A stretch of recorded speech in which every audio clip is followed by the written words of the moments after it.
मैंने पहले ही कहा था, मध्य प्रदेश में कोई कांटे की टक्कर नहीं है। भारतीय जनता पार्टी भारी बहुमत से जीतेगी।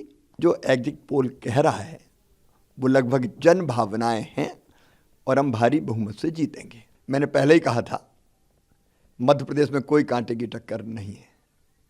भारतीय जनता पार्टी भारी बहुमत से जीतेगी।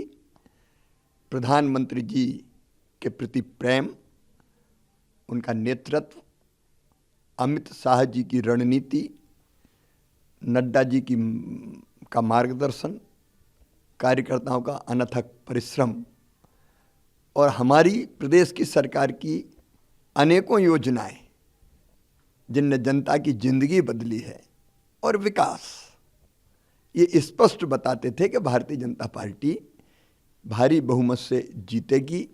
मैं तो हमेशा आत्मविश्वास से भरा रहा और मैंने सदैव कहा कि जो एग्जिट पोल कह रहा है वो लगभग जन भावनाएं हैं और हम भारी बहुमत से जीतेंगे। क्या लगता है लाडली बहना का कमाल है कि देखो, कांटे की टक्कर, लाडली बहनों ने सारे कांटे निकाल दिए, कोई कांटा बचे ही नहीं।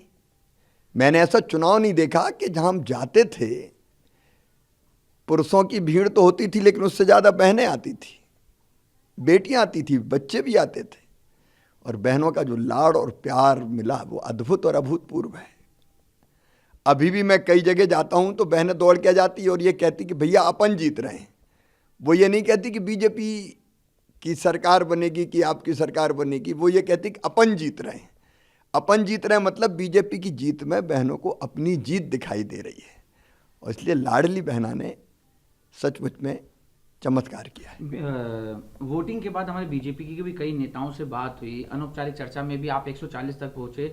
बीजेपी के अन्य नेता भी 140 तक नहीं पहुंच पा रहे, 120, 25, 130 तक ही पहुंच पा रहे थे। लेकिन ये तो मतलब जिस तरीके से बताया जा रहा है आप 40 तक सबसे हाईएस्ट आपका था, लेकिन अब ये तो उम्मीद से भी थोड़ा ज़्यादा। देखो, मैंने केवल संभल के बोला था, लेकिन मैंने कई जगह ये कहा कि जिस ढंग से बहनों का स्नेह और प्रेम मिल रहा है और जनता की जैसी भीड़ उमड़ रही है, नतीजे अप्रत्याशित आएंगे, अभूतपूर्व आएंगे। हमसे जुड़े रहने के लिए हमारे YouTube चैनल को सब्सक्राइब करें और नई वीडियो की नोटिफिकेशन के लिए बेल आइकॉन को दबाएं।